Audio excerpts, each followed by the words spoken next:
10 দিনের মধ্যে রাজধানীর সব নষ্ট রাস্তা মেরামতের নির্দেশ দিয়েছেন যোগাযোগ মন্ত্রী ওবায়দুল কাদের। সায়দাবাদ বাস টার্মিনাল যানজট মুক্ত করার পাশাপাশি ঈদের সময় ঘরমুখ যাত্রীদের ভোগান্তি কমাতে তিনি উপযুক্ত পদক্ষেপ নেওয়ারও তাগিদ দেন সিটি কর্পোরেশনকে। প্রতিবার ঈদ আসলেই রাজধানীর যাত্রাবাড়ি সায়দাবাদে যানজটে ভোগান্তিতে পড়ে যাত্রীরা, আর তাই এই যানজট নিরসনে এবার ঈদের অনেক আগেই রাস্তার বেহাল অবস্থা সরেজমিনে দেখতে এসেছেন যোগাযোগ মন্ত্রী নিজেই। ওপরে মেয়র হানিফ ফ্লাইওভার, আর তাই প্রায় সব গাড়ি ওপর দিয়ে যাওয়াতে নিচের রাস্তার অবস্থা এমনই বেহাল। একটু বৃষ্টিতেই জমে থাকে পানি, আর তাই যানজট এর নিত্য ব্যাপার। সরেজমিনে এই অবস্থা দেখে 10 দিনের আলটিমেটাম দিলেন মন্ত্রী।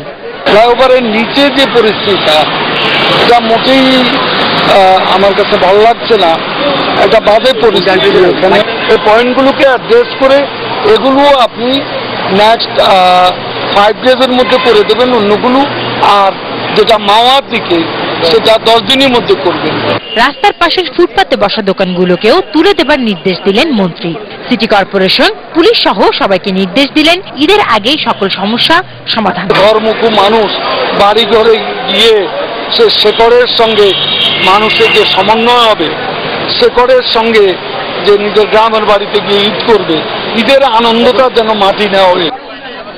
মন্ত্রী রাস্তা দেখতে আসলে সাধারণ মানুষ যে আরো ভোগান্তিতে পড়েন তা একেবারেই মানতে নারাজ তিনি।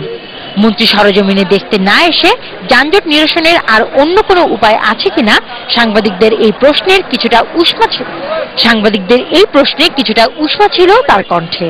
রাস্তা বন্ধ হয়ে গেছে, এই বিষয়গুলো আসলে নতুন করে কিছু না কিছু। তাহলে কি আপনি বলেন আমি আসবো না? না, আপনি অন্য কোনো উপায় করতে পারেন। অন্য কি আকাশের উপরে আসবো? মানে আপনার this is your wrong perception. এখানে আছে কি, আপনারা কি বলেন? আমার রাস্তাটা ভালো হয় না খারাপ? সমী ইব্রাহিম, এটিএন নিউজ, ঢাকা।